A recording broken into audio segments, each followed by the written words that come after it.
In Delhi alone, 330 Gurdwara are burned, damaged, attacked by mobs, which is a huge number. Like, it shows like coordinated nature of the attacks. So many incidences of Beadi where they're throwing like Maharaj Sarups into the streets, they're setting them on fire, petrol's poured on and they're ignited with cigarettes. This isn't just happening. The 500,000 Sikh in Delhi, Sikhs were killed, and the same pattern of violence, rape for example, occurs in another 40 towns. And there's another issue why we have problems with statistics. The government, in one of their own commissions, they determined that the figure for Delhi alone was just under 3,000 that were murdered in 3 days. A huge figure that's contested, it's not accepted by human rights groups. It's defined as genocide, where you've got no medical reports, you've got no admitting of any patients, there's no reports of anything, fire engines are refusing to go put out any fires, and then there is this massive cover-up of complete disposing of those bodies. There's no post-mortems, there's no returning the bodies to the family, they're just literally just disposed of. This shows like the complete exercise of the government of all of its functions.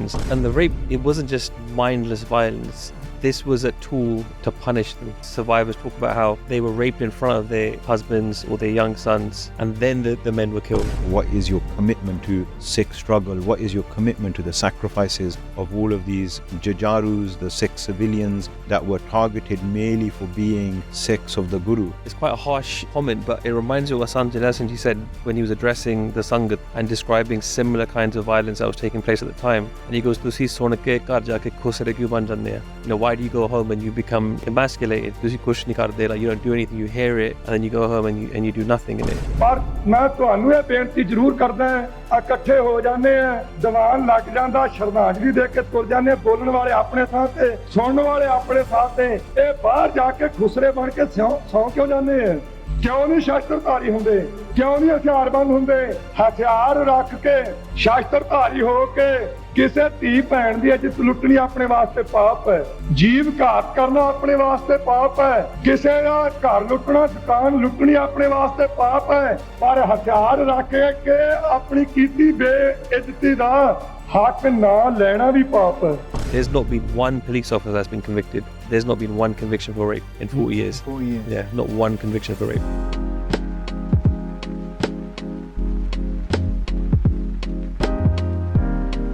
Welcome back to the BOS TV podcast series, a special series marking 40 years since 1984.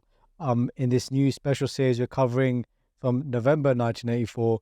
And in the last episode, you would have learned about the character of Indira Gandhi when it came to November 1984, and that build up different characters such as Bhai Beyant Singh Ji, Bhai Satwan Singh Ji, and Bhai Harrowing Singh Ji, and how you could say the attack on June 84 had an effect on them, and how that led to her assassination as well, which was covered in a lot of detail in the last podcast as well. So even in that last podcast, how we finished off, we kind of went a bit forward and spoke about the court case of Bhai Satwan Singh Ji, and then the execution 4 years after the 31st of October 1984. So let's go a bit back in time now. So the assassination has happened of Indira Gandhi. We're on 31st of October 1984. What is happening now? So on 31st of October 1984 at 9:15 a.m. is when Indira Gandhi is assassinated. And then the news is first broke on BBC around 10 o'clock because she was going to go do an interview with a BBC journalist. And then 11 o'clock, All India Radio mentions that she's been attacked. And then by 2 o'clock, according to some reports, a newspaper announces that she's dead.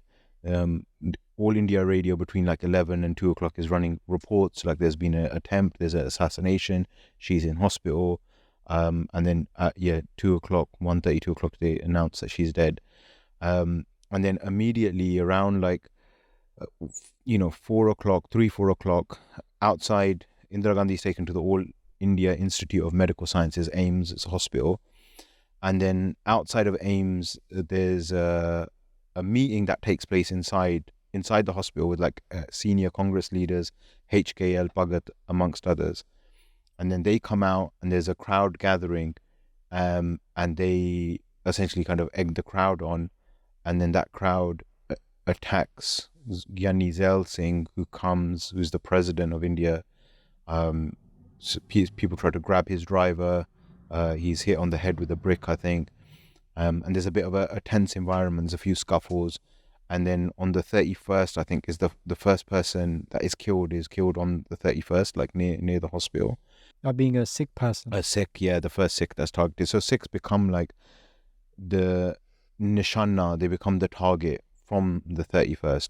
So around 6 p.m., there's multiple incidences of violence around the areas surrounding the hospital, and especially with the news radio reporting on the Prime Minister's death.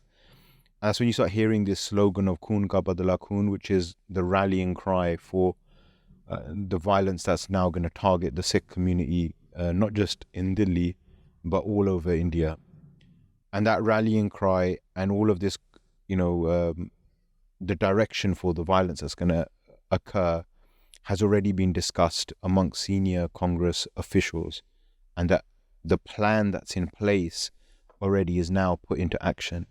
So in the previous podcast, you were talking about how using the term violence to describe what occurs between the 31st of October and like the 3rd, 4th of November, it doesn't feel adequate because it is a logistical operation. It's like a military operation. It involves so many different moving pieces in order to facilitate really brutal, horrific violence. So you're talking about disinformation in order to whip up frenzy and mobs against Sikhs, but also to legitimize the violence against Sikhs.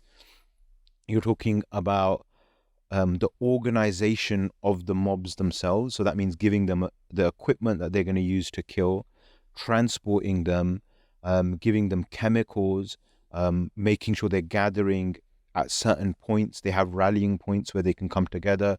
Like, for example, they're using petrol stations owned by Congress leaders in order to get resupplies of petrols. Then you're talking about a whole other logistical operation of cleaning up after these individuals.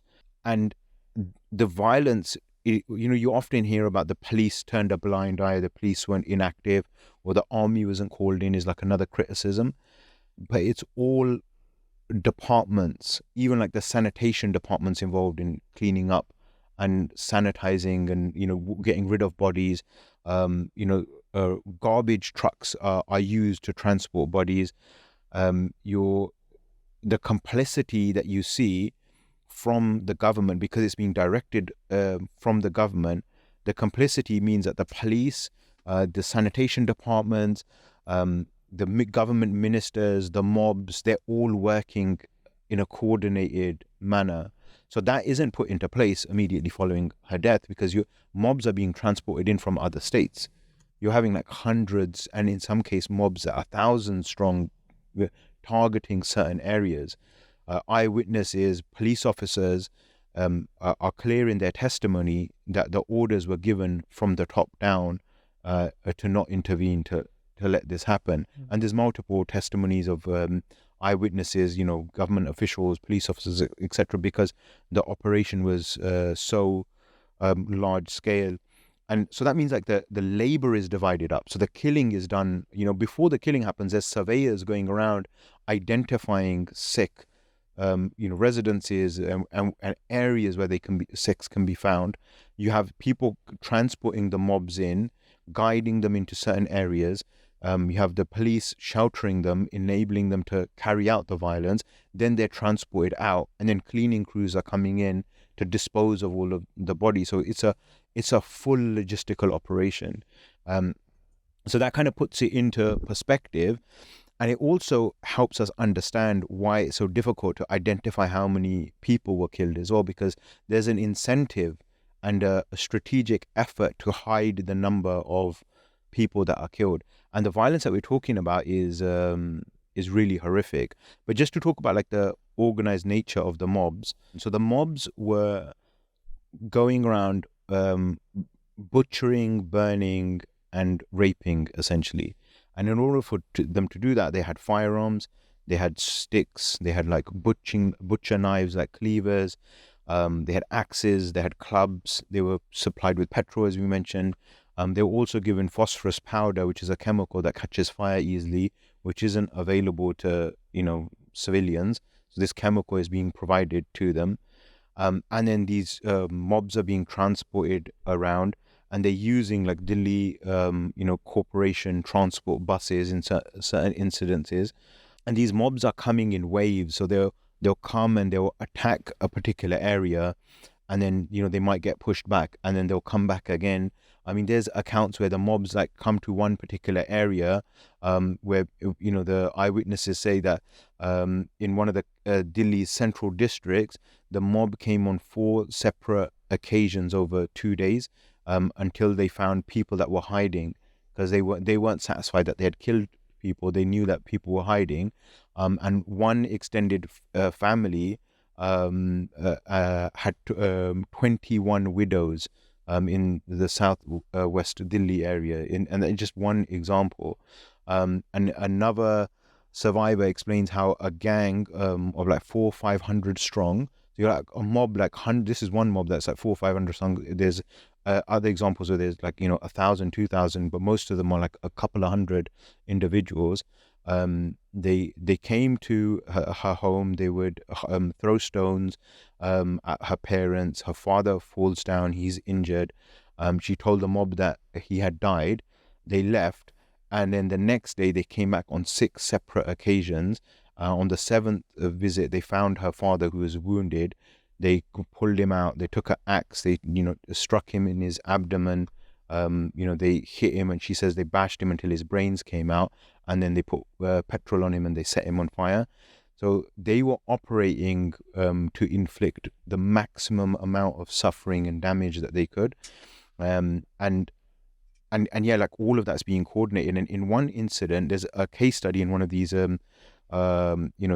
civil reports that is important, because there's a lot of case studies, because there's so many like eyewitnesses. There's tens of thousands of Sikhs that are affected, so naturally there's going to be multiple. How many Sikhs were living in Delhi at that time, roughly? Is about 500,000 Sikhs that are living in Delhi in 1984. Yeah, so there's one case study from Who Are the Guilty, and it's an engineer called Swapan Lahari, who says he sees a mob of like 50-60 people, follows them from a distance, and they got sticks and iron rods, and they're on Parliament Street, and they're going to Rasina Road, and there they tried to get into the house of a BJP MP.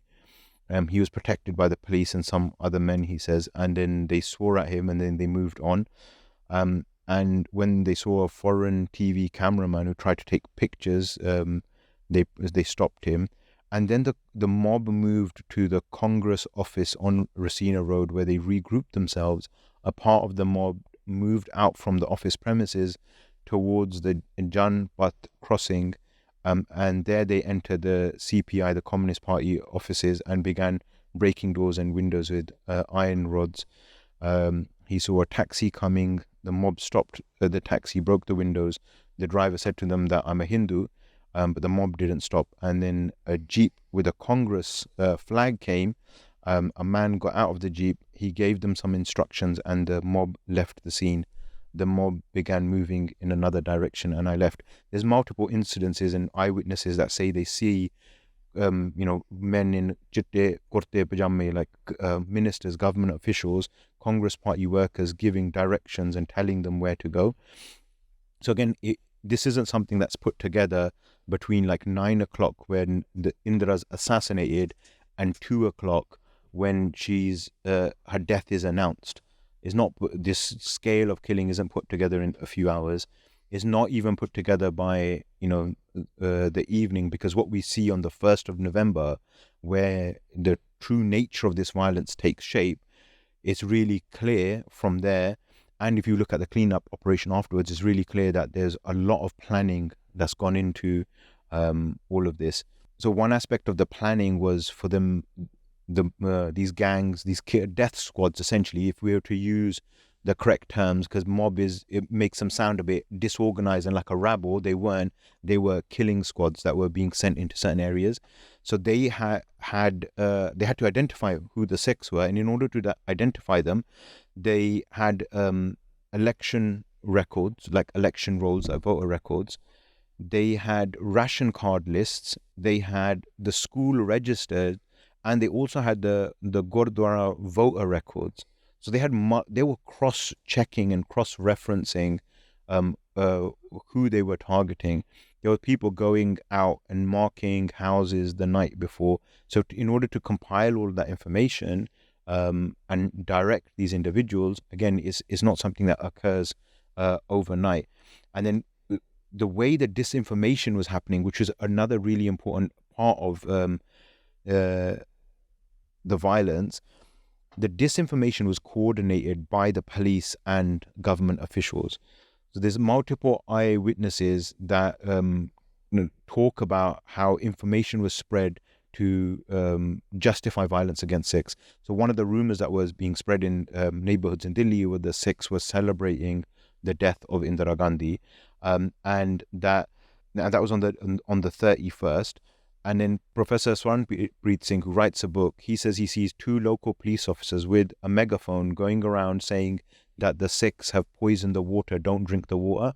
And he challenges the police officers, he's pushed aside. And there's another lady called Poonam, I forgot her surname, where she gives an affidavit to the Mishra Commission, which she also says, she's a social worker, civil rights worker. She also says she heard the police shouting, making a similar announcement that Sikhs have poisoned the water. And then on the 31st, you hear that blood for blood slogan being circulated. On Doordarshan. Yes. Yeah, so on the 31st of October, the state media channel, Doordarshan, I think it was for 13 minutes, they showed Indira Gandhi's dead body, and it panned to like the group that had gathered, who were violently at this point calling for the blood of Sikh, with the call being Khoon ka badla khoon, that we should take blood for blood. Khoon ka badla khoon se lenge. And these are individuals such as Amitabh Bachchan is there.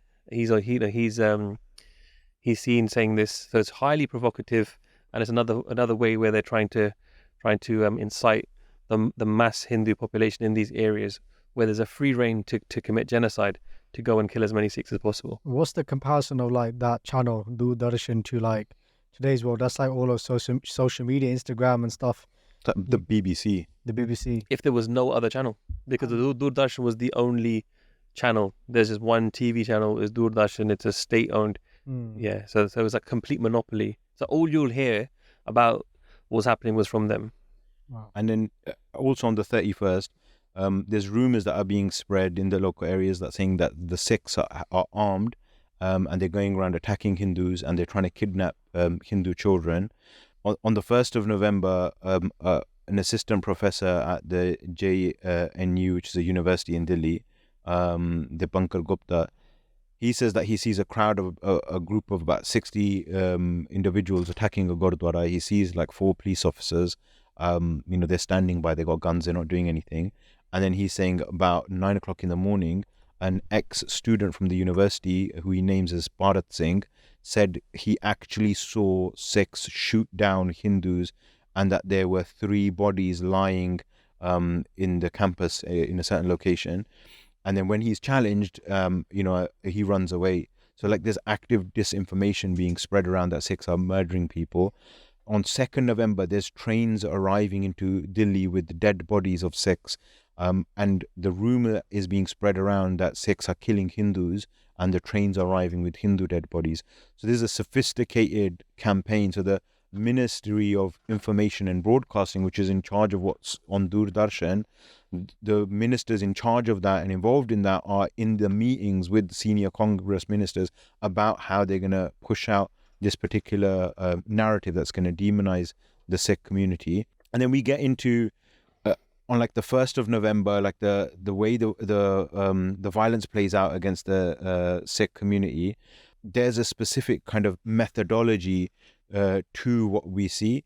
So in Vinodnagar, a few kilometers north of Trilok Puri, a truckload of men from nearby villages, they arrive.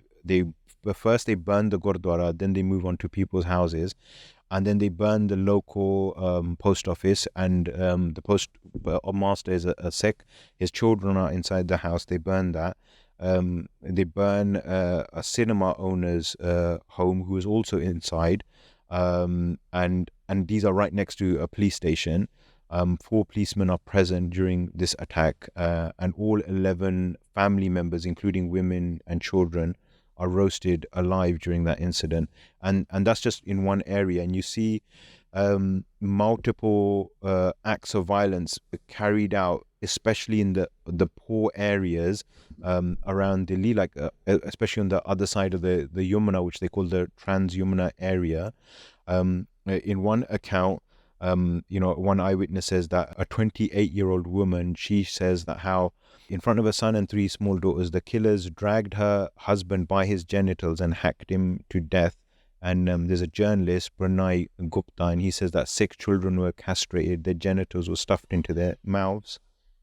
This is the outbreak of violence on the 1st of November. And again, most of these accounts confirm that there were Congress leaders, politicians who were leading these mobs, arming these mobs, in some cases giving money for each Sikh that's killed. There's a race because they know that this organized carnage is going to be for a set time, and they have like a short period. Which, I mean, it's a hugely long period of time, but for them, who are trying to kill as many Sikhs as possible, so they're trying to kill as many as possible as they can. There's another account on the 1st of November where a survivor describes how the mob was led by the Congress leader in this area, and neighboring blocks, and the rest of the mob was consisting of other people from neighboring areas. And while the block president of the Congress, who knew individual families and had the voter registration, had all the documents, he was identifying families, because people at this point would have come into the homes barricaded. How would you know a Sikh house from a non-Sikh house? So he's urging all the mobs to loot, burn and kill. The women were herded together into a room. Some of them ran away, but then they were pursued into nearby alleys where they were raped. And on the 1st of November, so saying there's like a pattern, the first thing they do is attack Gurdwara. In Delhi alone, 330 Gurdwara are burned, damaged, attacked by mobs, which is a huge number. It shows the coordinated nature of the attacks. So many incidences of Beadi where they're throwing Maharaj Sarups into the streets, they're setting them on fire. In one incident, Kushwant Singh, who lives in Delhi, is like an author.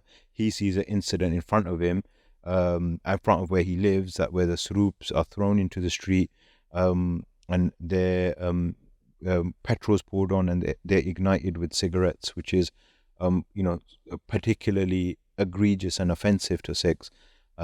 Which also shows what we were talking about in the previous episode, right? I think I was struggling to talk about it in that previous episode, but the even the person who's recounting some of these incidents is the translators are saying that they found it difficult to convey the deep sense of emotion that the Sikhs had when they were talking about witnessing Sarups being urinated on, being burnt and stuff.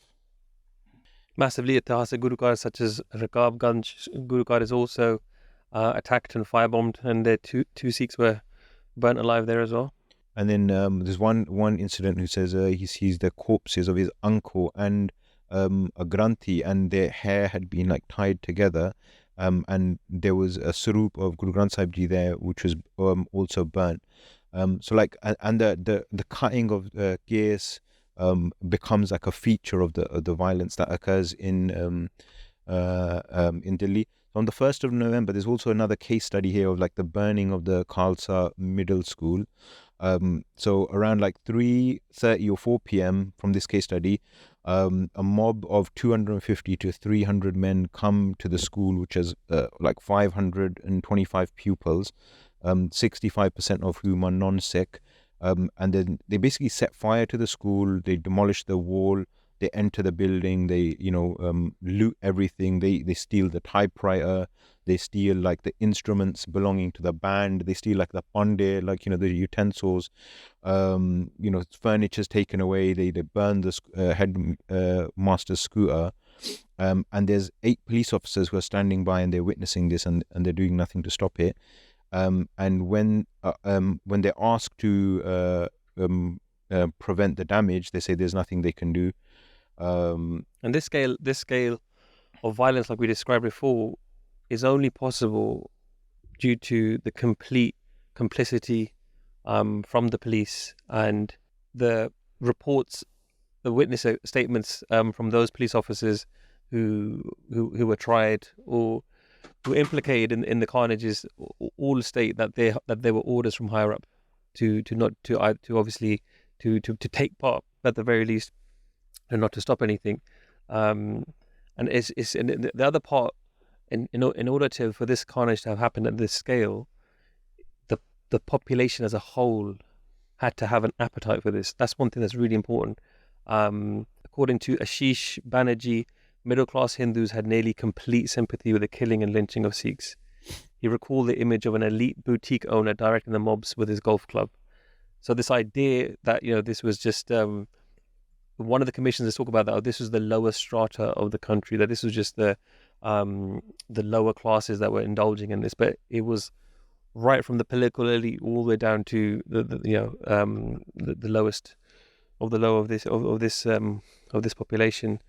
And there's a lot of evidence of that as well. Like there's one count, a woman who lost her husband and 3 sons. She said that some people and their neighbours had said it would be better if we hid in an abandoned house nearby. So my husband took our 3 sons and hid there. We locked the house from outside, but there was treachery in people's hearts. And so essentially they had them trapped. Their own neighbours got them to stay here in a certain place. And then they informed the mob. She goes, they informed the mob. They baited my husband to come out. Then they poured kerosene. They put petrol on the house. They burnt the house alive. And she goes, when I got there at night, the bodies of my sons were on the loft huddled together. So this was only possible through the complete sympathy and collective will of the Hindus in India to massacre as many Sikhs as possible. And in that Khalsa Middle School incident I'm talking about, there was a police station within sight of the school, and the SHO, which is the station house officer, which is the police officer in charge of that police station, was a Singh. And he was beaten by a relative of the local Congress government party. He's beaten, told to run away, and he's not seen again for the next few days. And so where they knew that there's a police officer who might be sympathetic, they're removing them.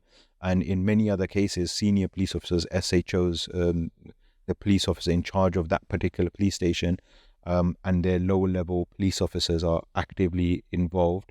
And their complicity is, first they're going around on megaphones in neighborhoods of Delhi, spreading misinformation, saying that Sikhs are going to kill you, they're going to kidnap your children, they got arms, you need to arm yourself to defend.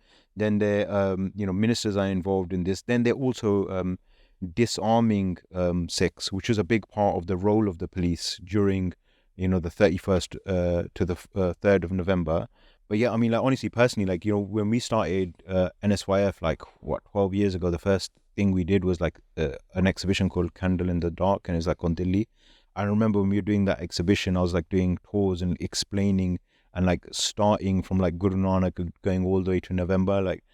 It was emotionally really draining, and I haven't really looked back at this era of to call it era, it's not really, to look at this Sakka. This Sakka of November. I haven't really looked back at it because I found it really it's painful. It's really deeply painful. And over the years we get asked a lot that so we got asked today that you guys want to do the exhibition, and I've never understood why we Jithe Maharaj Seva Lende, we try to do as much as we can, but for some reason whenever anyone asks me about the exhibition, I'm always my answer is always no. I don't want to do the tour again, and going through these accounts, I think that's why, because we forget how traumatic this is, and I'm going to keep going on to try to really make this point clear about the hatred that was held for Sikhs. If you look at the vilest propaganda against Sikhs, which is completely baseless, to say that Bhindranwale was killing thousands of Hindus, the government can't prove that or show that. There's no evidence, there's no statistics that will go. Even the that figure goes beyond the national, the total state level of deaths in Punjab. So how could thousands of Hindus have died if that's not how many people died? So what I'm trying to say is that if you look at the most horrific propaganda that they tried to claim, it was that Sikhs were killing Hindu men. But in reality, on the other side, the hatred that they had for us, and this isn't obviously propaganda, this is what actually happened, is that they felt like this towards children. Like there's men, then there's women, and then there's children. Like even children. I think this is an account of a journalist who was talking as we were standing just near the house where I was. Oh, this is the account of a survivor. As we were standing just near the house where I was being sheltered, we saw a child of about 10, dressed in a salwar kameez, who was moving on the road. The child was walking quite normally down the street. He was actually a young boy in the process of fleeing to safety and had been dressed as a girl. A lot of the Sikh, I think even by Jagraj Singh, he was one of those as well. Who a lot of the Sikhs who survived, had to do so by dressing up as women or cutting their ears, pretending to be Hindus. The child was actually a young boy in the process of fleeing to safety and had been dressed as a girl. Something about the child's appearance made the mob suspect that the child was a boy, and some shouted, "Sardar ka ladka hoga." It must be the son of a Sardar. The child panicked and started running, but the mob pursued him and caught him. They asked him where the other members of his family were. The boy was really frightened, and he pointed in a certain direction and said that his father was lying there and that he was dead. To my horror, the mob dragged the boy up to his father's body, threw the child on him and burnt him and said, "Ye sabka bacha hai. Ise bhi khatam kar do. This is the son of a snake. Finish him off also." So it shows that like they had such this vile hatred from the state that was infused within the population, that they saw like a Sikh bacha of 10 years who has completely innocent of anything. They saw them as snakes, and they wanted to kill every one of them. And in some neighborhoods, like the neighbors would recognize some of the boys that were dressed as girls and point them out to the mobs that were the death squads that were going around in order for them to be attacked. I mean, one of the most brutal examples is what happens in Trilok Puri. Trilok Puri is attacked on the 1st of November. It's in East Delhi. It's a poor area. It's about a kilometer or two from a police station. And one of the worst hit areas is Block 32. And this has become like a notorious example of the violence inflicted on Sikhs in November.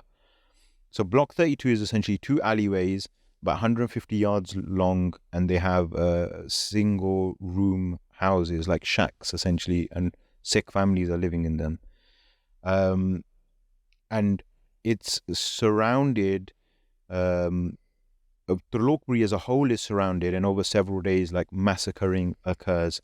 But Block 32, what happens there over like 30 hours essentially, firstly there's like 150 local Sikhs that come together to form a defensive unit, like to protect their families. And there's several thousand, a mob of several thousand strong descends on this area. And that group of 150 Sikhs is able to hold them off with like sticks and, few karpanna that they had. They hold them off for about 2 hours. The police arrive, and then they escort the mob away. Then the police come back. They take the swords and the sticks off the Sikhs. Then they come back and they ask the Sikhs to return to their homes. And then they let the mobs and the killers come back. And then the mobs then ask the men to step outside. And they say, look, we're not going to hurt you, step outside. And those that do step outside, they're taken away. Later on, the families would discover that they're forced to drink petrol and they're set on fire. And the whole area is sealed off, like Block 32 sealed off. And sealed off by the police. And then for 30 hours, these death squads butcher all of the Sikhs in Block 32 with using cleavers and knives and scissors.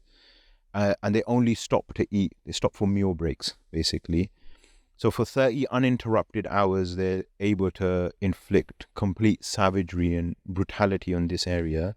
And then two reporters, after this time's up and the mob's kind of gone, two reporters enter the Trilok Puri, and they see the place is like littered with corpses. There's blood everywhere. There's limbs everywhere. There's like clumps of hair mixed in the blood. There's burnt remains of like bodies. There's bodies piled up in the doorways of the houses. There's like people limbs and bits of people hanging from like balconies. They see a 2-year-old child walking amongst like the bodies, all like dazed and stuff. And the kid is like asking them take me home. And they say to the child that, but you're already home. This is where you live. And they go to the police station. They're laughed out of the police station. A Muslim neighbor shields her Sikh neighbor, Sikh lady. She comes out and she sees like scattered, burning corpses of children. And she hears a police officer laughing and saying, look, it's like piles of burning garbage. And Trilok Puri, like I'm saying, is one of like the worst hit areas. And there's eventually later on, there's an individual called Kishori Lal who's termed the butcher of Trilok Puri, goes to prison, and then he's released. After he's been convicted, he's let out on an early release. But that's a whole other aspect to it. How the political people involved, the killers, they were rewarded, with election victories, seniority, posts, etc. But many people that were involved in the killing and accused, they were let off, without any sentences. But that's a whole other saga of like the injustice. And to be clear, I'm not saying that, if these individuals were convicted, my opinion is if these individuals are convicted, it doesn't form or any measure of justice, because of the nature of the violence. So on one hand, you have... While you get into that, in regards to the Trilok Puri, sometimes it's presented that it was one of the worst areas for violence, but the only reason why the Trilok Puri is evident as a case study of the violence that happened was because those two reporters got there on the 2nd of November, and it was intact. The bodies were 3 deep in those lanes. So it was, where everywhere else they were more meticulous, they were quicker, and even the police officer who SHO Tyagi, who is later implicated, but nothing is done against him, he's later complains to reporters that I'm only been getting in trouble, or people are kind of harassing me because I didn't get the bodies cleared out in quick enough. But in other areas, it was more clinical. So the Trilok Puri isn't necessarily there wasn't necessarily more violence in Trilok Puri, but it was just those Rahul Bedi, the journalist, gets there like as it's happened, and there's a few eyewitnesses that he was able to speak to, and he's able to see it for himself. He saw the dead bodies. Nowhere else really, where journalists were able to see it like that. They were normally kept off, and even Trilok Puri, I think the most horrific thing for me is, I'm sure you mentioned it already, but they sealed it off. Like the police sealed off this thing, and there's nowhere to go. They literally left to like butcher the whole population of that area. But Rajiv Singh's 100% right. Like it becomes an example because the cleanup part of the operation wasn't successful. An example where it was successful is a place called Hond Jillar, which is 100 kilometers southwest of Delhi. A death squad of 500 armed men turn up. They shouting at Sikhs are traitors. They're commanded again by local Congress leaders. They coordinate with the police to cordon off the whole area, seal it off. Sikh men, women, children are torched alive in their homes. Their hairs cut. Women are gang raped. And it's not until January 2011, like 27, 28, nearly 27 years later, that the incident, becomes part of the news. The whole place was deserted, and an engineer stumbles across, this village, and he didn't know what to do with the bones that he found lying scattered around. And one of the burnt out buildings had Gurbani on it, so they thought that this must have been a Gurdwara. And then when this engineer 27 years later, when this engineer, stumbles across Hornchiller and talks about the story to the media, he's sacked by his employer, and then they deny that the decision had anything to do with his discovery. So like that shows how like effective the cleanup operation was. So another aspect of it is, you got the organized mobs, you got the complicity of the the police, the government, the media. You've got specific areas being targeted, the intelligence in order to identify where Sikhs live, and then you have like the cleanup operation happening afterwards. But the prejudice and the hatred against Sikhs was so well spread, and it was so effective that when Sikhs were turning up to hospitals for treatment, hospitals were refusing to admit them. And one hospital, the Osel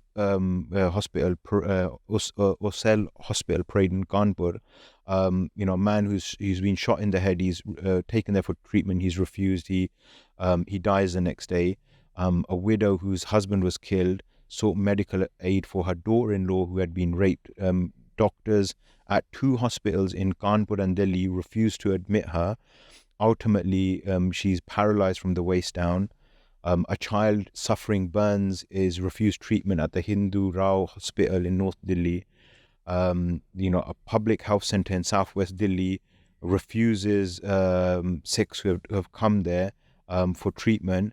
A journalist tells the stories of Sikhs with burning injuries being turned away by medical staff in Delhi hospitals. Hospital burn units were closed. So you had Sikhs with horrific injuries in an incredibly vulnerable position being refused treatment from the hospitals, and then mobs waiting outside taking them away and murdering them. That same individual, Saranpreet Singh, he was a doctor at that time, he's a trainee surgeon. He was saying that it would be 30 years before the leading surgeon, Dr. A.K. Banerjee, who is now at the Indira Apollo Hospital in Delhi, admitted to him that his staff refused to treat Sikhs in Delhi hospitals. AIMS straight up refused to admit anybody. People waiting hours for treatment.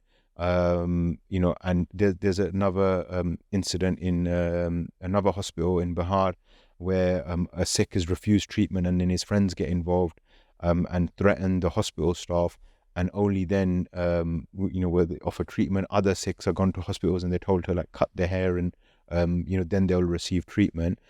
This is why it's defined as genocide, because where you've got the hospitals refusing to treat Sikhs, you've got ambulances are not coming out. So even if you've got a minor injury, you could bleed out and die. And there's another issue why we have problems with statistics. The government, in one of their own commissions, they determined that the figure for Delhi alone was just under 3,000 that were murdered in 3 days. Huge figure that's contested. It's not accepted by human rights groups. But where you've got no medical reports, you've got no admitting of any patients, there's no reports of anything. The fire engines are refusing to go put out any fires, and then there is this massive cover up of complete disposing of those bodies. There's no post-mortems, there's no returning the bodies to the family. They're just literally just disposed of. That shows like the complete exercise of the government of all of its functions. Literally everything it had in terms of resources, whether it was buses, coaches, state transport, state media, the political infrastructure. Some of the individuals like Lalat Makkan and Arjan Das, they're huge, very powerful union leaders, and they had mass number of people that they could direct and so my point being is that everything that was completely at their disposal to inflict maximum killings was used.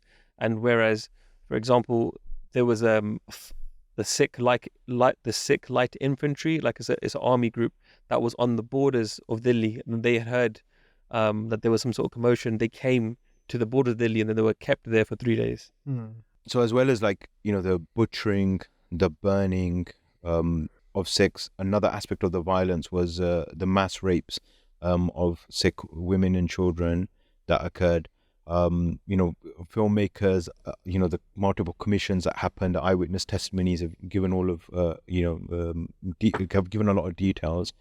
How women were raped systematically. They suffered horrific injuries.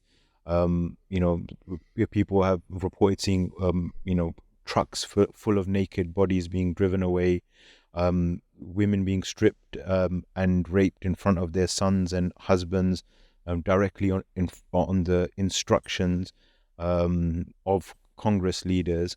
And the gang rapes were organized and planned in order to afflict this, another layer of violence upon the Sikh community. In Trilok Puri, a gang of teenagers turns up and they basically taunt the women. They say, like, all the men have dead, I've been killed, now you should come outside. The women are huddled together. They're offered some water. As they're given water, like, the women are dragged away to a mosque nearby. They're gang raped, and some return, others don't. Nobody knows what happened to them. One young girl says she was raped by 15 men. Another woman who tried to intervene to save her children was gang raped by 12 men. She spoke about being bitten all over her body.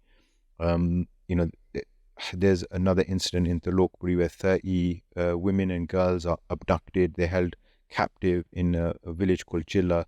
And then when the army arrived on the 3rd, some of the women returned, but many of those women, they didn't come back. Nobody knows what happened to them, whether they were killed or they remained captives. Their fate is completely unknown. One family that moved from Pakistan in 47 would talk about the leader of the mob that killed their 18-year-old son was the local Congress Pradhan. And she says that the women were hoarded together in one room. Some of them ran away but were pursued into a nearby alley where they were raped. Their shrieks and cries for help fell on deaf ears.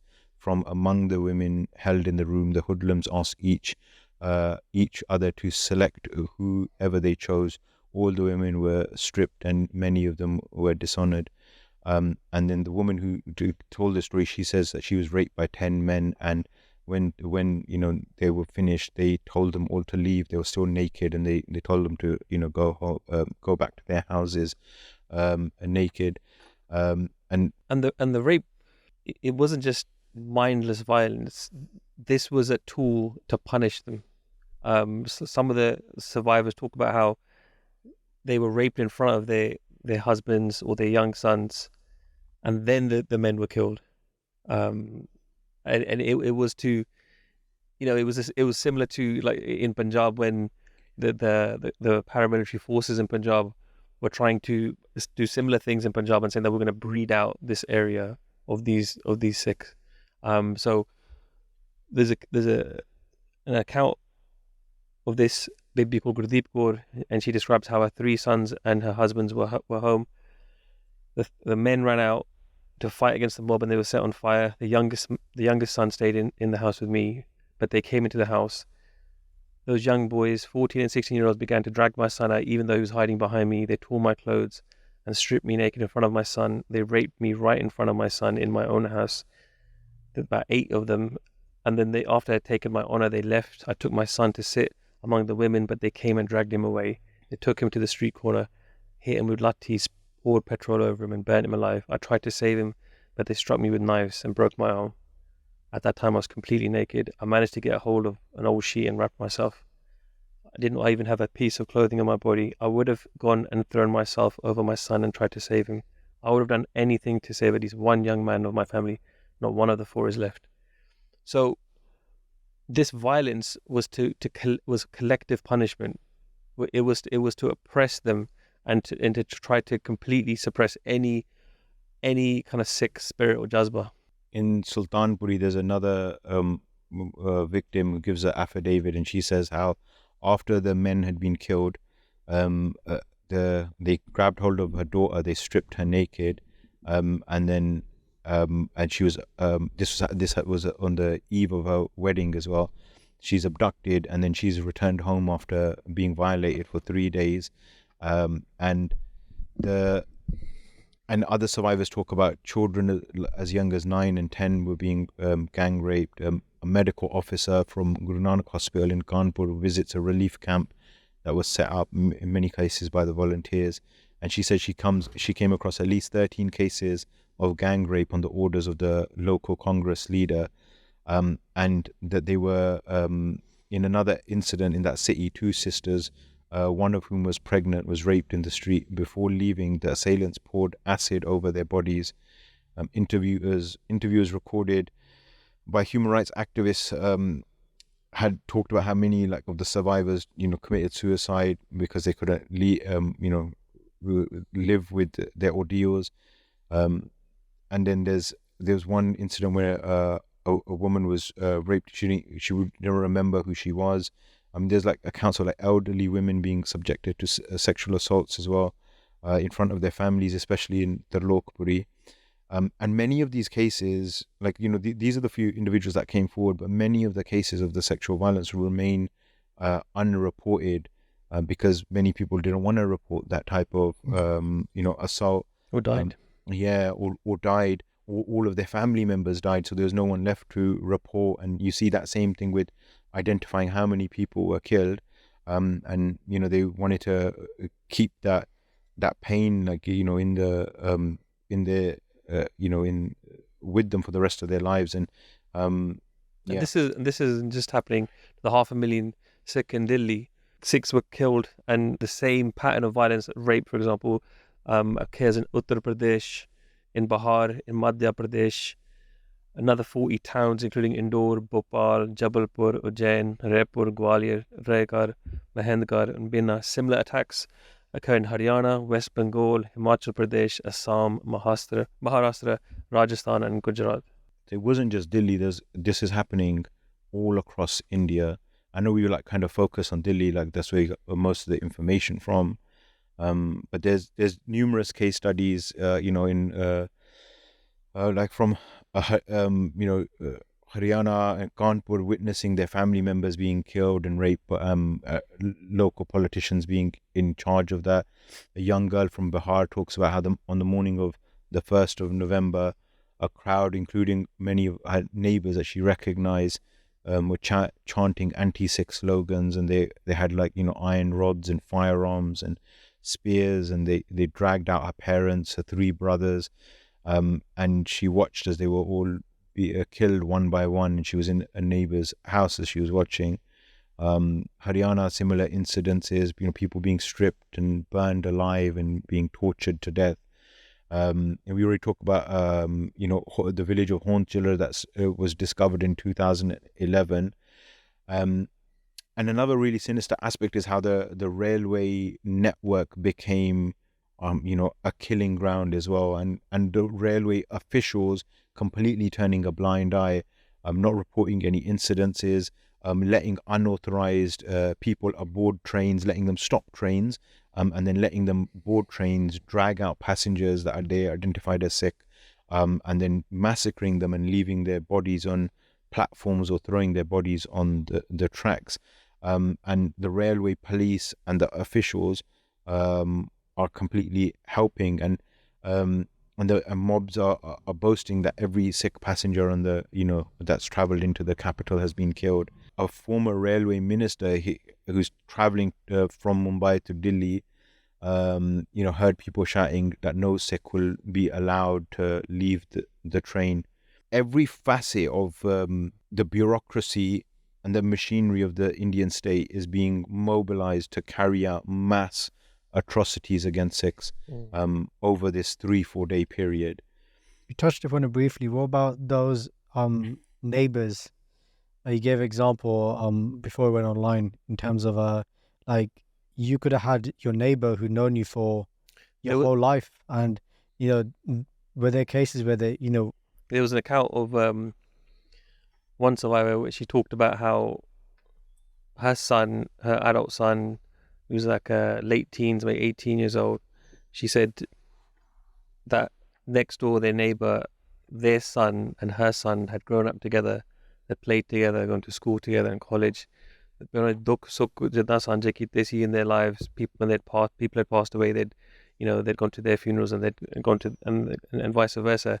But she goes, when the violence broke out, it was her son's best friend who not only murdered her son, split his stomach open, but raped her. Someone who she had raised herself like a child. So this again, this shows how deep rooted the hatred was. And we were talking about earlier about Trilok Puri, and we mentioned Surveer Tyagi, who was the station house officer in charge of the police in that area. And he broke ranks and he spoke about the conspiracy that was hatched on the 31st of October at the senior Congress leader's HKL Bhagat, who was a member of parliament. And according to him, at this meeting, there were instructions were given to the police, and there were high-ranking, like the most senior police officials, and the instructions that were given were to let the killings take place and then to erase all traces of the crime, and that many areas were successful, but the law, due to the sheer scale and the amount of bodies to be burnt, there was not enough time to dispose of bodies before the journalist arrives. And then we kind of on to like how systematically they're getting rid of the bodies. And sorry, just to add there about HKL Bhagat, one of the survivors, Ajay Kaur, makes a statement about him, and she says that he was in her area and he was telling the crowds, and this is a member of parliament, he was telling crowds that the police would not interfere for 3 days and that those people were therefore at liberty to kill every Sikh and do their duty to Bharat Mata. So this is the rhetoric that they're pushing through. As well as like the violence, we see there's also incidences where defense groups were formed and they were able to resist. One of the case studies is talked about in the Citizens Commission report, how in Sardar Bazaar Gurdwara in the Delhi cantonment, once the news was heard, one witness feared trouble and brought his family to the Gurdwara. He found that other families had already collected there, and leaving the women and children downstairs, the men went up to the roof and they saw a crowd collecting at the local Congress office about 200 yards away, and they had come by truck at 8:30 on the morning of the 1st of November. The mob advances towards the Gurdwara and starts stoning the people they saw on the roof. The Sikhs had also collected bricks, which they threw at the crowd. When their supply was exhausted, the mob became emboldened and set fire to a shop which the Gurdwara had rented out. The group of Sikhs, about 12 in number, collected all the swords available with them in the Gurdwara and came out. The mob retreated in the face of this puny show of force. The police, who had been informed, came at 3:30 p.m. By that time, the fire had been put out. The police surprisingly expressed their inability to do anything further to help them. Consequently, the Sikhs went back inside and locked the iron gates of the Gurdwara. On November 2nd, the army brought refugees from other colonies in the areas surrounding Balam until there were 2,000 refugees in the Gurdwara. They were housed, clothed and fed entirely by voluntary effort. The Gurdwara itself fortunately escaped the damage. There's other cases like that as well, where Sikhs came together and were able to mount an effective defense, and obviously the Gurdwara becoming central to that. And you see that happening afterwards. So within, you mentioned earlier, like this 350 or 500,000 Sikhs. So according to these reports, there's around 50,000 refugees in Delhi. That's 10% of the population. So all of those people had suffered losses, many of them multiple family members. And these refugee camps are springing up all over Delhi. And not only does the government, not help, but they actively try to shut down the refugee camps, because in the aftermath of everything, the refugee camps become the biggest proof that something has happened, right? Like the survivors are collating in an area. One of the reports says how a social worker told the commission that he had been escorted with the Shakpura camp as a voluntary relief worker since 6th of November. The camp had been set up on the 3rd of November, and the administration had forcibly closed it down on the 13th of November. So this is where refugees are gathering who've been, survivors. When they asked how the camp had been forcibly closed, he replied that the water supply had been cut off, and then he asked the authorities how they would assist the people in the camp. That he uses the word inmates, to return to their original homes. He was told they would be returned to by the same way in which they had been brought to the camp. So in many cases, the same buses that were used to bring in these individuals were then used to take the survivors back to their homes. And I say homes, but I mean like the burning remains of their home, the wreckage of their communities, to live amongst the same neighbors that had participated under the same police areas, jurisdictions, like the Thana district, where the violence against them had been coordinated.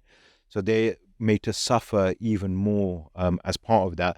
And the reason they did that is because they didn't want the reminder. They didn't want the negative publicity that came with the camps. There's news footage from the time as well where we discovered some quite some time ago, where ITN reporters go and they visit the camps, and they really didn't like that at the time because they saw it as like evidence being gathered. The officials, the police didn't like that. Yeah, they didn't like that at all. And then we move on to this question of like how many Sikhs were killed, right?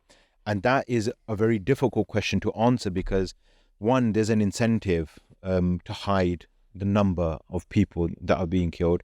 Two, there's a strategy in place to remove the bodies and remove evidence of the atrocities that have been committed.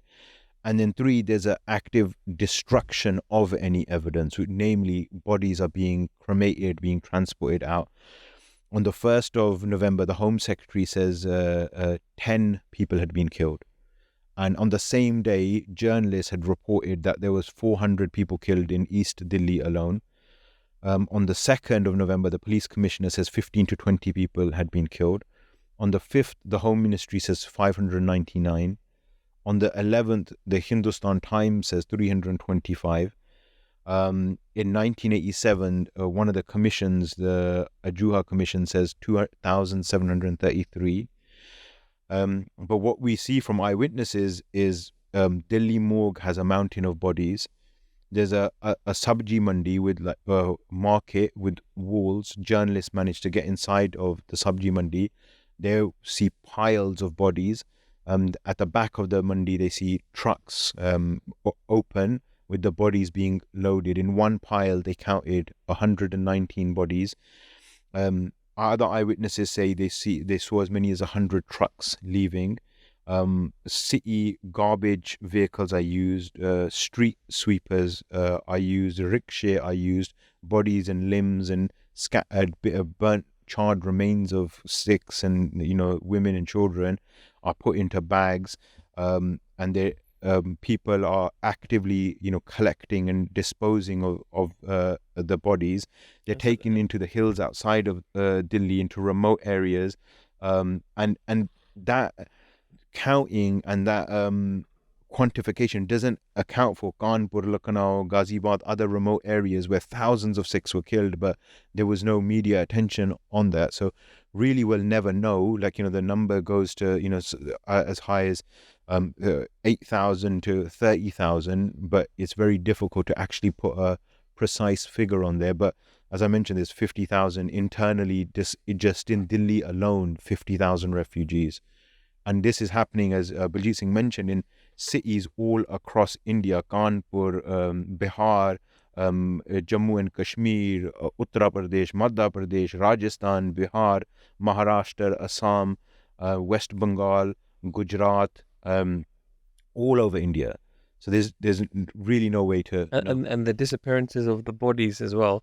It adds another layer of trauma for the families, for the survivors that are left, because not only were your beloved, your children, maybe your sons, your daughters, maybe your grandparents, your husband, your wife, but not only were they brutally butchered in front of you, but they've been disposed of as like rubbish. That's for some families, like, even it's a big thing. like Shaheed Parivar, some of the Parivars in Punjab whose sons were picked up by the Punjab police and killed and cremated anonymously. Some of them just not having that closure of doing that sanskar. That's in your life you have 3 sanskars and that kind of thing. Like it's a major thing, and that is also an additional layer of trauma that they have to endure, that they were able to do the correct sanskar for them, or even be part of that. We even know if they've actually passed away. Yeah. They still have that hope that they could be alive. I think people say this a lot, that's why they never spoke out, because of that fear that what happens if they are alive, They might be, and they might kill them because of speaking out. So you're like talking that entire communities just being wiped out. It's on the outer suburbs of Delhi, being burnt, looted, tortured, executed, raped, erased completely, and then they're put into camps. Then there's thousands that are suffering from hunger, many people dying from their injuries, hospitals refusing to treat them. Gurdwara became the key infrastructure to the survival of the Sikh community. Our principles, our traditions, our institutions of langar, of sarbat da pala, they provided the safe space that Sikhs needed. And officially the government didn't recognize a lot of these refugee camps. They didn't exist as far as the government was concerned. The traumatized victims are in these areas, they who have seen their families being massacred, seen their neighbors and strangers killing them, and the survivors know who was responsible. They know exactly who organized the mobs, they know who brought them in, they know how they were assisted by the police. And the government saw the camps as being inconvenient to, the Western media. The Western that was media here at the time, because obviously the funeral of Indira Gandhi takes place on the 3rd. That's another point, Shamsher, you mentioned this before, haven't you? Yeah. That whilst this violence is happening, and they try to paint it as like this chaotic situation where it's out of control, there's a very, very controlled funeral, state funeral that's taking place on the 3rd of November, where 100 dignitaries from around the world are there to pay respects to Indira Gandhi's body and her funeral. So it's a complete farce that the authorities weren't able to stop this. Even, it's annoying to even try to go into like in terms of to try and further prove that the police were inactive or they were complicit. Even Ved Marwa, who was a top-ranking Delhi police officer who was tasked to initially investigate, and because he turned out to be quite sincere, he had seized all the log records of the Delhi police stations, and in there they need to monitor their minute by minute activities. It's a bureaucratic system from the British, and what he noticed was that they were all blank. Because there was clearly some sort of conclusion here that whilst all this violence is happening, there's no movement of police officers at all. So either he goes like they've been completely deleted, or they just didn't do anything and they just didn't report anything. And then when he was uncovering that, senior police officers issued a legal challenge to him in the High Court, and his investigation was wound up. So collusion right from the very top. And even after all of this is happening, there's sporadic incidences of violence still taking place. In Harinagar, Sajan Singh comes across a young girl who had been raped and molested, and she was taken to the hospital, but like many others, she's refused treatment. And he talks about another incident a few weeks later where an elderly woman's brought in by the police.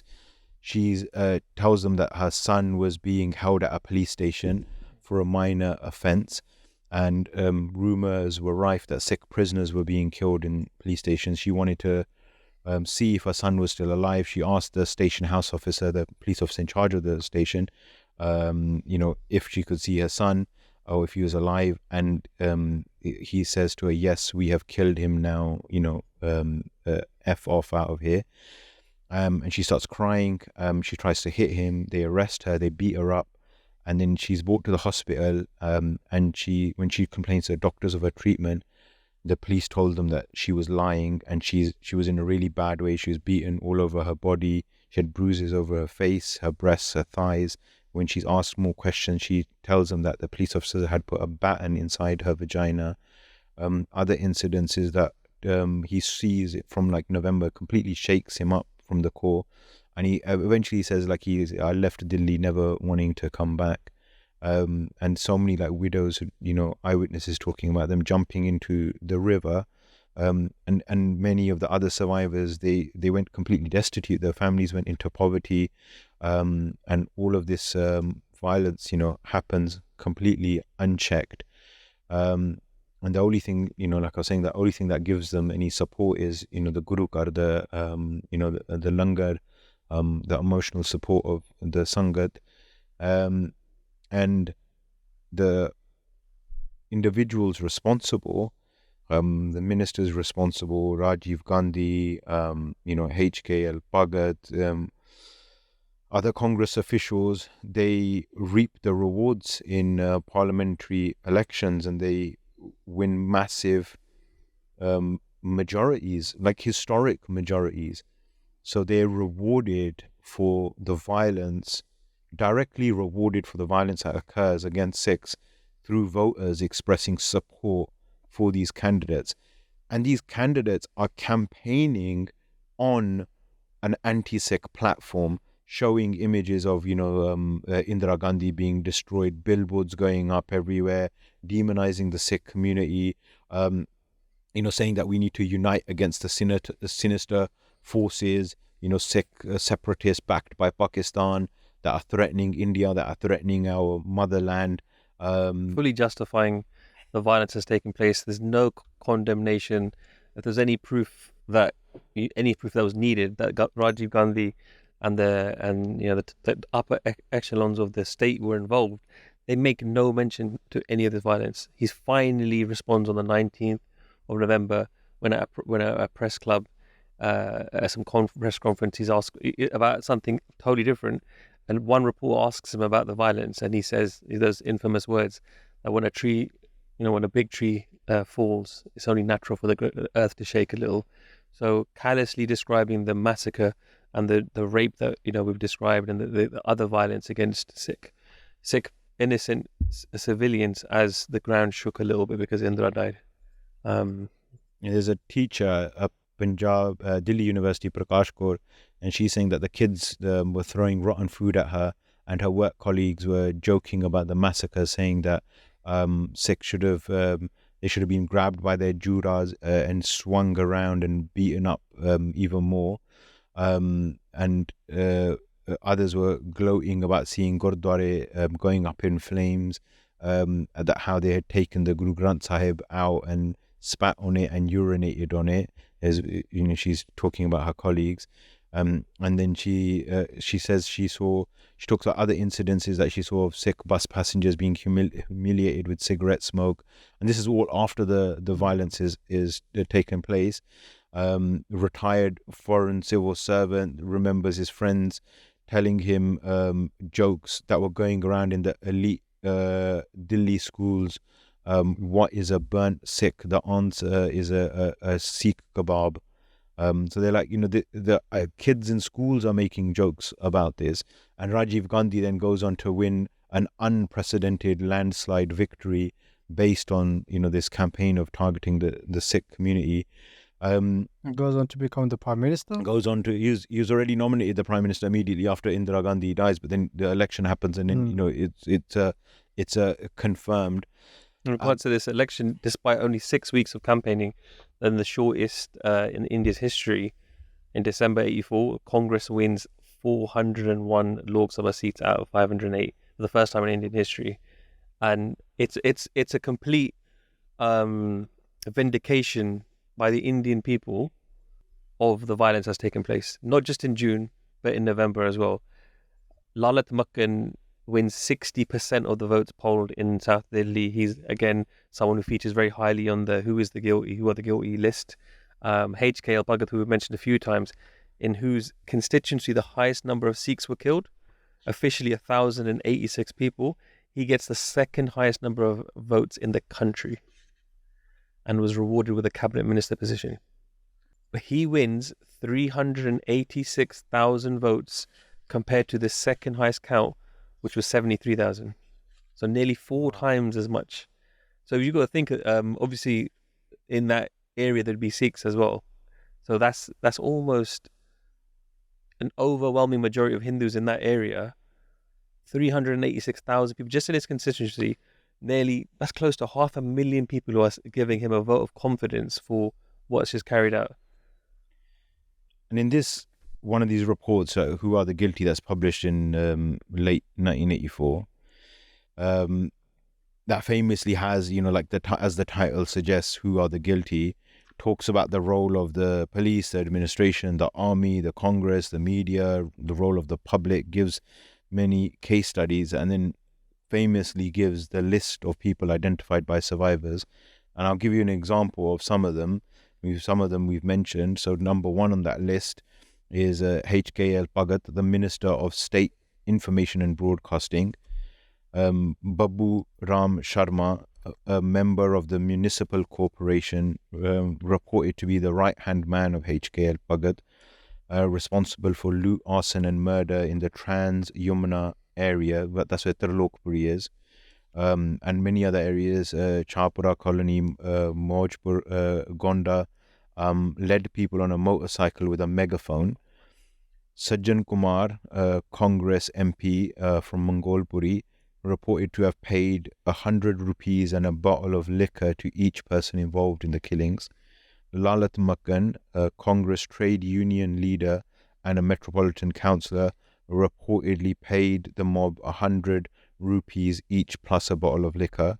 And his white ambassador car repeatedly came across the GT road near Azadpur and was seen giving instructions to mobs, including indulging in arson. Taram Das Shastri, the Congress MP from Karol Bagh, reported to be carrying voters' lists with him at the Prakash Nagar for the identification of Sikhs on November 5th. And according to newspaper reports, he, along with other Congress leaders, tried to pressurize the SHO of Karol Bagh police station to release persons who were arrested during the police raids to recover looted property. That's another thing that happens as well, by the way. It's a pattern where anybody who's arrested, these guys go to the police stations and force the police to release their guys. Jagdish Taitla, another Congress MP from Sardar constituency, on 6th of November, 5 p.m., he barged into a press conference that the police commissioner, S.C. Tandon, was holding. A journalist reports that he told the police commissioner that by holding my men, you are hampering the relief work.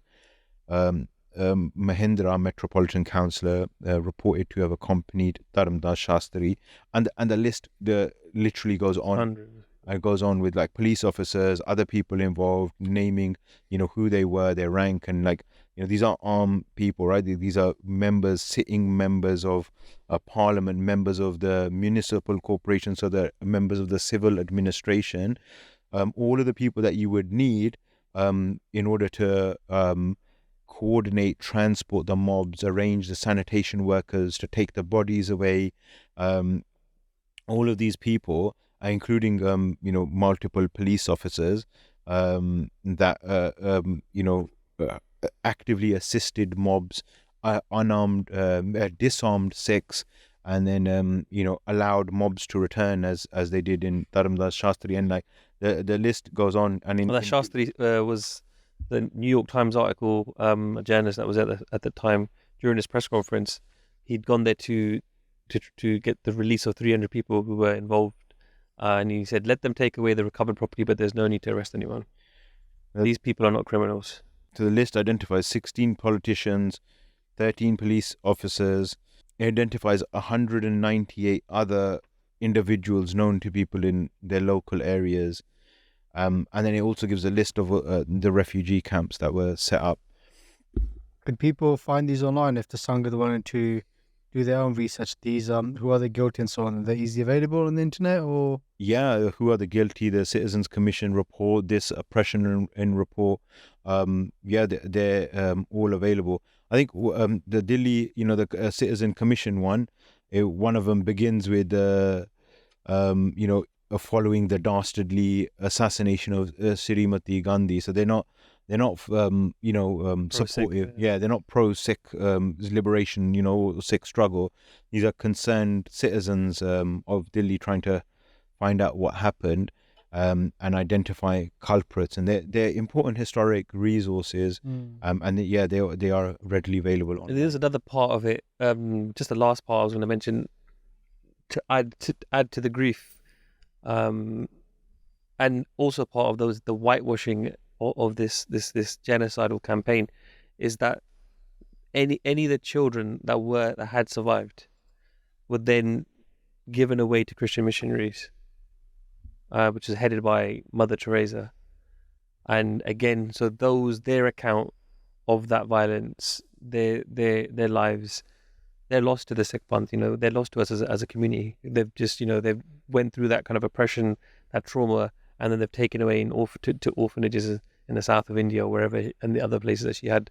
Again, just to further eradicate any trace of evidence, and again another layer of trauma, if it was necessary, if it was needed, for those parents who may have survived and had some children left, but then those children were taken away from them as well. Two questions that come to mind. The first one is this idea that it's kind of gone out the media now. We spoke about this offline. Maybe 10 years ago, you'll see that on the main news headlines, Delhi riots. The idea of this word riot, instead of saying massacre or genocide, right? It's a big difference. And I think the second thing that kind of links into that as well is it's kind of to do with the media as well. That how come in today's world, generally those Sikhs do not speak about this? And what I mean by that is those Sikhs that this type of history was not told to them. So if I look at some of my parents' generation, they would just see Santaji as a terrorist, bring it back to Santaji in that respect. But it's none of this stuff in Delhi was told to them, or they completely ignored it. Where's that disconnect? So with this idea of riots and the disconnect with the average Punjabi Sikh that's not in the diaspora, and they don't want no part of this, or they don't know anything about this, and they be told something else. Or Sikhs in Delhi being proud that they're from Delhi, right? Because they are those Sikhs that exist. Just to tackle that, the second question, I think it's the pain and the trauma of it. It's heavy going through the accounts, and we've only I feel we've scratched the surface. We're talking about tens of thousands of Sikhs that are impacted by this. For me, it feels we would do injustice until we talked about every single one of those victims, the survivors, what happened to them, pant de bachche. But I think it's just the pain of it, and then following November 1984, the state's response steps up a gear, so they systematically target Sikhs, and then I also think that there's a qualitative difference between Sikhs in the diaspora and those in Punjab. I think those in Punjab felt and still feel that pain much, much more intimately and closely. And that's the clearest evidence of that is how Sikhs responded after November 1984. They mobilized, militant organizations formulated plans to target, they used some of these reports as hit lists to target individuals that were named in these documents for assassination. And so they felt that pain immediately. They remembered what happened in Delhi. You see it in their statements. You see it in how they're articulating what their politics are. And in the diaspora as well, I think especially a somewhat sanitized version of it, of human rights violations that have been committed to us, or the use of the word genocide, right? Genocide, 1984 genocide is a part of our common language. So I don't think Sikhs have forgotten it, but I definitely think that it needs to be looked at closer. I mean, this is the conversation that we were having, on one of our drives about, talking in depth, as painful as it is and as difficult as it is, and you don't have the language, it describing the incidences of Beadi. I feel it's wrong to even use that language to describe what's happened to Guru Sahib, because their relationship is, it's difficult to put into words. But even that, to use the words of what the witnesses saw, even that feels like a form of Beadi. But it's important. It needs to be spoken about, and we need to understand the details of what took place, to understand who we're kind of facing. And the anti-Sikh riots is a deliberate political terminology that emerges from this context, and Delhi riots confines it to Delhi and makes it a response, a passive response, that all of the organizational aspect disappears. Riots, spontaneous, Baljit Singh was talking earlier, they were described as a natural response, and many commentators still use that language, like anti-Sikh riots or anti-Sikh violence took place, which doesn't capture the scale or the nature of what happened at all in any way. It's a complete injustice, and that was pushed by the Indian government. Following November 1984, they were censoring, just like Indira Gandhi did during the emergency, where she imposed censorship laws, and the Ministry of Information and Broadcasting would approve every single publication. The same thing happens following November. So there's mass censorship, every single publication. They literally want to shut down the refugee camps. They want to erase any trace.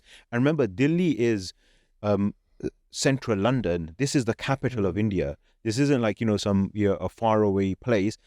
This is happening while the funeral of the Prime Minister is happening, where all of the leaders of the world are gathered. So, today sometimes we hear, if that happened today, it would be different, we would know. Like in 1984, there were color television cameras, there was news crews, satellite telephones, news was traveling at the same pace as it is traveling now. They actively chose to look away from it. And where you do see reports, it's it doesn't capture the scale of what happened. And in many ways, we have to, be grateful for all of the eyewitnesses that came forward, that told their testimonies, these individuals that put these reports together, regardless of their political views or their affiliations, that were able to preserve, these memories, the filmmakers that went in, that recorded testimonies of women that were subjected to sexual violence, all of the, the refugee workers, or the people in the Gurdwara that were able to tell their testimonies and their stories. And that propaganda and censorship continues today. So every film that's ever been made about the genocide that took place in northern states in India in 1984, every single film that's tried to come out in India has had censorship issues, and it's always the same issues that they wish to target. And I think that's really key. Whenever a film is banned or censored by India, we should see what it is that they are trying to censor. So in particular, in regards to films to do with November 1984, it's to do with the words riots instead of genocide. And it's particularly the use of language in terms of describing the mobs being led by government officials as opposed to just mobs. So the words, the term Delhi riot isn't an accidental slip of the tongue. Some of these individuals who are involved in pushing this narrative, if you look at some of the Supreme Court justices, like the Nanavati Commission, that was the latest commission, one of the 10 commissions that was released.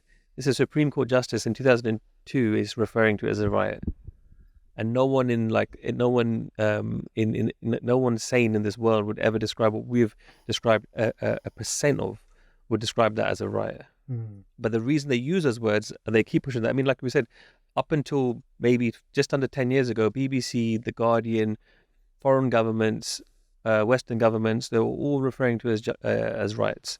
Even though some of them have had similar violences in terms of pogroms and holocausts in their countries, they know exactly what a genocide is. They know exactly that when you have state functions, when you have the police, the army, hospitals, the government, etc., all involved the definition for genocide is, we can go through and read what the definition of genocide is, but it couldn't be a clearer example of that. But this is a political thing that till this day, Western governments will support India and in furthering that narrative, and which is why, like you're saying, why some of our family members are still a bit behind on that. And I think 40 years, we are commemorating 40 years to these massacres. I think one thing, a takeaway that people should definitely have is to try and try to absorb and research whatever there is, so that we can preserve that better. And one interesting point that I learned from this podcast myself is that we focus on the riot, but even the word Delhi, like you said, it wasn't just Delhi. Even though the majority of what happened in Delhi, the fact that it wasn't just that one area, it was across other places. That's a big takeaway that I've learned from this podcast as well. And just on that point about you spoke about the movies that are made and how they're censored and so on. What about on the other side? Like now there's this potential film coming out, Emergency. Any thoughts on that as well, in terms of where they have used their media in order to push their narrative of this idea of it being a Delhi riot? Well, it'll be interesting to see if they even cover it. I don't believe they will. But in any event, the fact that 40 years later, if they do cover it, they will cover it as a riot. They will cover it in a way which takes away any sort of complicity with the state government, shows that, anyone who pushes this notion of freedom and justice from the Indian state is barefoot in it, essentially, because they are still 40 years later, they still do not recognize that that's what took place. And in the film Emergency, which is produced by a sitting Indian MP who's a notorious online troll, essentially, like that's what she got famous for. She's made films before, and this film, like what in the trailer, one of the kind of highlight shocking scenes is Sikhs pulling Hindus out of buses and killing them, which is a fabricated narrative, but also like pales in comparison to the scale of violence we're talking about that the government is inflicting upon Sikhs, and this is over a 4-day period. And this model becomes a systematic model of which, when it's given the name Operation Woodrose, and they go on this mop-up operation that they call it, going into villages and hunting and killing Nodwan. There's literally photos of dead bodies of Sikhs being loaded into trucks. In many ways, when I saw that trailer for Emergency, I was thinking, good, this film should come out. Because there's no hiding. This is what they think of us. They think Sanjan Singh was a fanatical, mindless terrorist who was pulling people out of buses and, some Frankenstein monster created by the Indian government to break India apart, and everyone before that was singing Kumbaya and living happily. Like, they live in a deluded reality created by their nationalism. And Sikhs watching that film, experiencing in a very naked, harsh way what is the status quo of India, would be a wake-up call. And if that film is like sanitized, or cuts are made to it and it's put out by this Indian film censor board, that doesn't serve us. If it's toned down, if it becomes more insidious in nature, it doesn't serve us, because it removes like this harsh reminder of the relationship between Sikhs and the Indian state. And the same Indian censor board is cutting and approving a film on Jaswant Singh Kalra. So if we think that the Indian media industry can produce the film Emergency, and that's bad, and then that same media industry can produce Jaswant Singh Kalra, and that somehow will be good, I think we don't understand what the function of Indian media is. The film on Jaswant Singh Kalra, just like the film on Emergency, is there to muddy the waters, is there to deflect blame from the authorities, is there to prevent any Panthic narrative or any Panthic reality or any Panthic political understanding to come forward. And if you're relying on film from an occupying nation state that has multiple times tried to eliminate your population, has multiple times tried to demonize and destroy Sikh power, and is still maintaining an environment of fear, if we're relying on them to produce media content to teach us, then I think we're doing a disservice to the work of our Shaheeds who have through their life and their struggle have taught us much more profound lessons about who we are and what the Indian state is, as we talked about in previous podcasts. Echoes by Satwan Singh's words when he said, that's the same Delhi and we are the same Sikh. And if you look at 40 years on... That was deep, by the way, that statement that he made about, in death row, like facing to give his dad Honsla to do Jakare for his for being hanged, saying that it's the same Delhi that has murdered the Sikhs with Banda Singh Bahadur, and we're the same Sikhs. Like that teaches us so much more, right? About like any film, our position.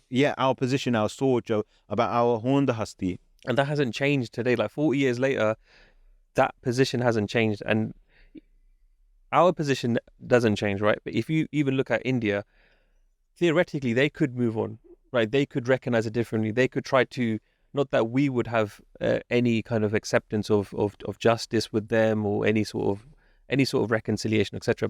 But they should, if they want to like move forward, right? But the fact that 40 years later they still think of Indira Gandhi the same way they did in 1984, it would, if you look at the comparison, would be if Germany today made a film about Hitler as being a great leader, as being a great diplomatic, democratic leader. You'd think that's... A film about Hitler, how Hitler saw Hitler, yeah?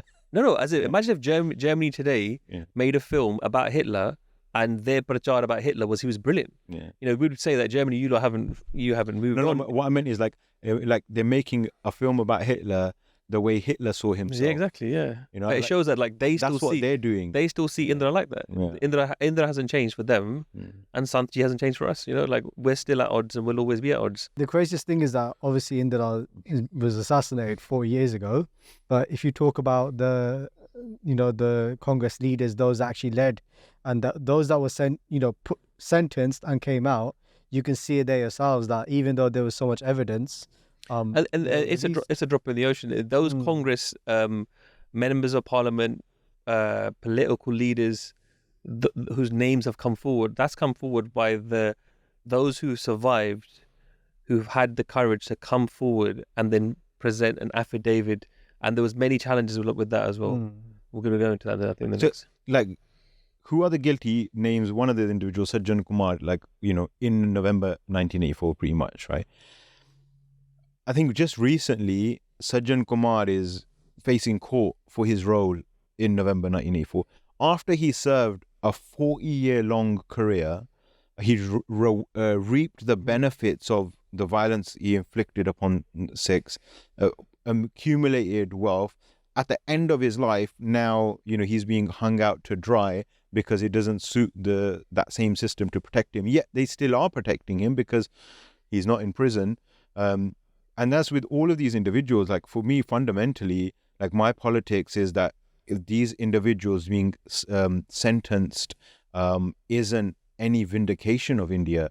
It isn't any closure for us that, these people go to prison. It may be for the victims if you ask them what they wanted, and many may feel that if that individual is sentenced to go to prison, that's closure for them, and that's completely valid. That's their prerogative. Yeah, but for me, it's no closure, because this is a Qawmi struggle, and they're trying to eliminate Sikhs.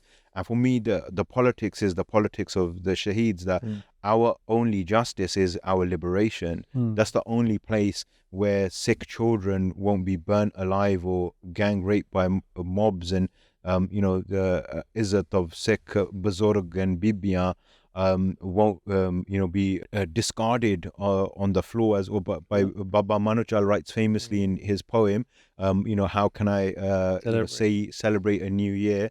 I still see Bapu the Pug rolling around in the floor of a thana, and they didn't have that sense of closure. For them, they saw the work ahead, which is generational work, which is building the space required for the politics of liberation to thrive in the Sikh community. Fir ek wari fir jiri Raj Pag di gall a, Sarbat de Pale di Raj di gall a, and questions around how we're developing effective leadership that really answers these questions of what justice looks like for us, and how we're going to develop going forward in the future, versus what passes for Sikh leadership today is looking towards the same state that's oppressing us and committing atrocities, for them to give us some kind of compensation or justice. They're two completely different things. And just to confirm where the Indian state is in terms of justice, when we speak about justice in the Indian state, when we speak about the convictions, etc., that's a reflection on them, or how they still view that massacre as a good thing. There's not been one police officer that's been convicted. There's not been one conviction for rape in 40 years. 4 years. Yeah, not one conviction for rape. And we spoke about quite a lot of that, and it was systematic throughout all of those areas where violence happened. And there's countless witness statements, affidavits, etc. So against a mountain of evidence, there isn't a single conviction for rape. And it doesn't slow down after November 1984. This continues up until the mid 90s. We talked about in previous episodes, the and if anything, atrocities committed by the police. 100%. And if anything, it's a very difficult episode. It's a very, very difficult episode to listen to. And all the way through, the only thing that was keeping me going through was cycling in my mind those Karname that hopefully we're going to get to speak about in the next episode, where the Sikhs do take justice according to Khalsa Maryada, and it explains to us why people like Bhai Harjinder Singh Ji Jinder, Bhai Sukhdev Singh Ji Sukha, why they had put their whole life on the line. Sometimes we speak about them being so courageous and brave and fearless, but it's because having witnessed these things at family in Delhi, why they unhone koi parwah nahi si for the fancy, for torture, for anything.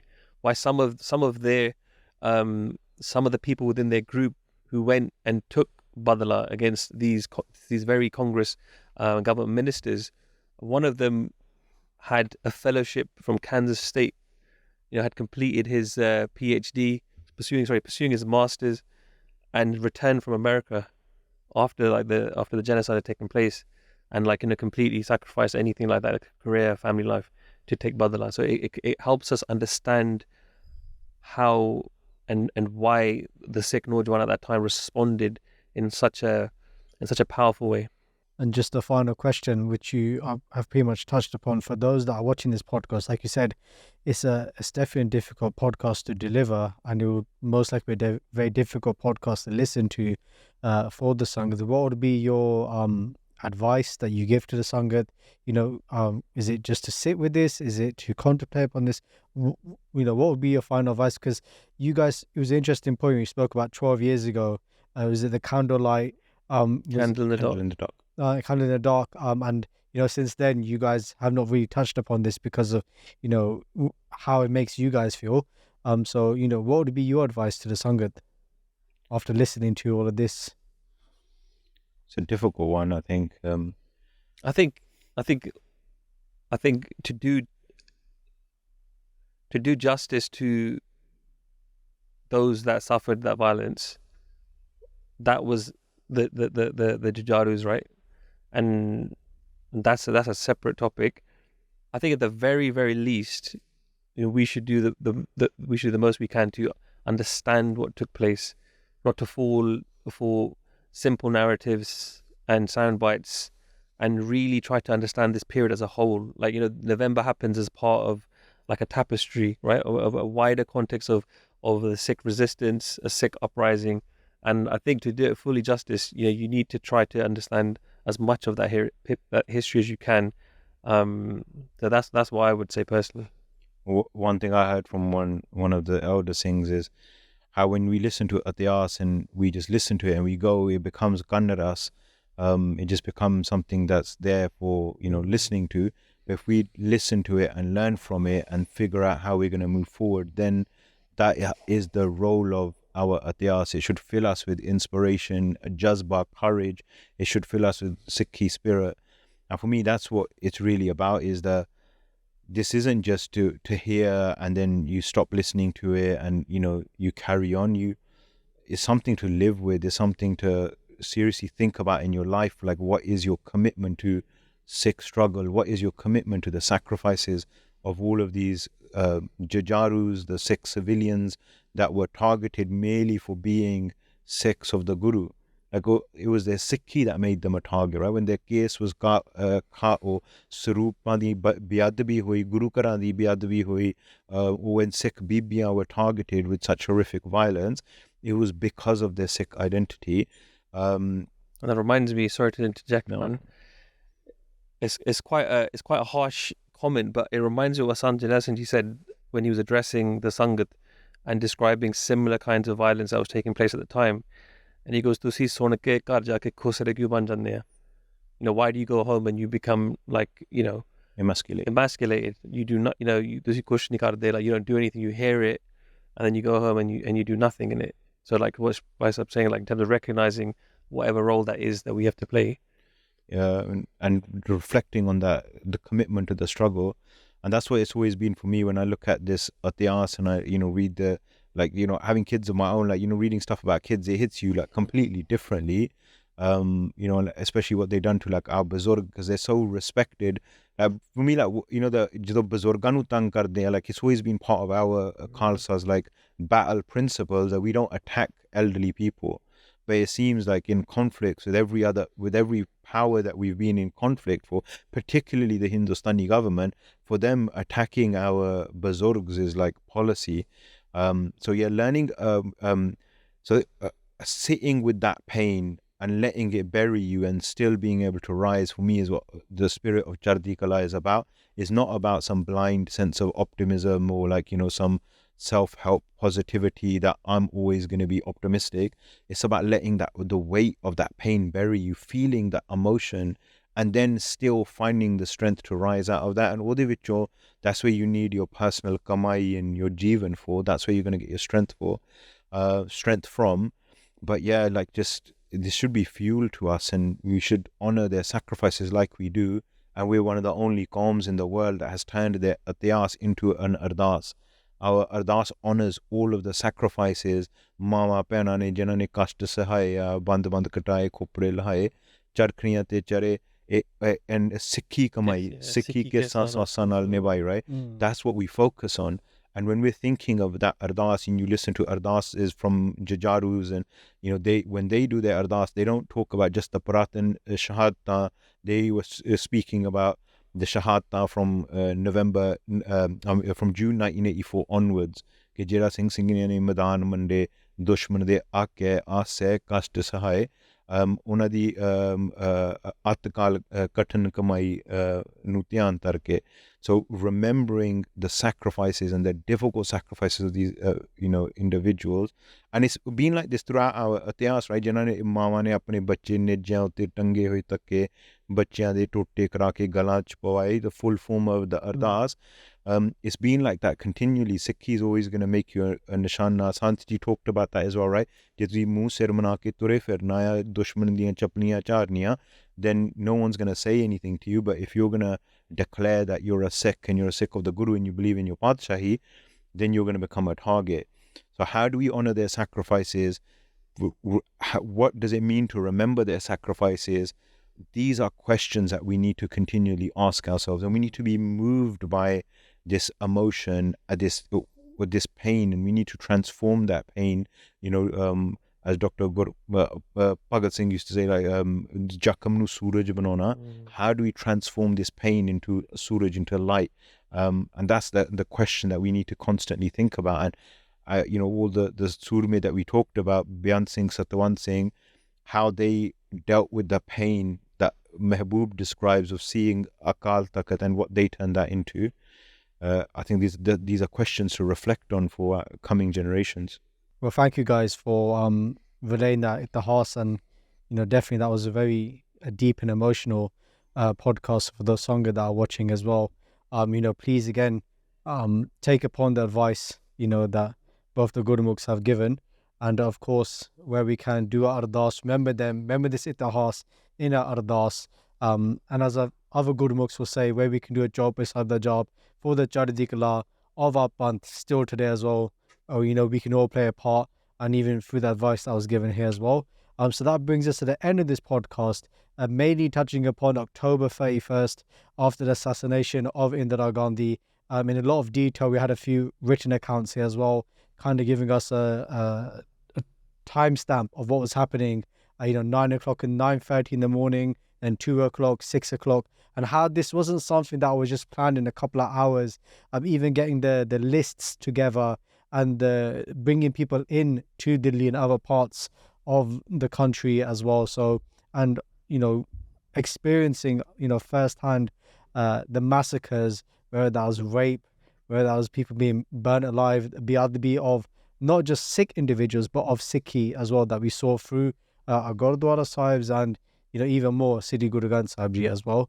So again, any questions, any comments, please leave them in the comment section, and definitely join us for part 3, where we will be going through the reaction, you could say, from the Sikh Panth, and the actions, you could say, that they took after this as well. So again, thank you so much to both Bhai Baljeet Singh Ji and Bhai Shamsher Singh Ji. Vaheguru Ji Ka Khalsa, Vaheguru Ji Ki Fateh.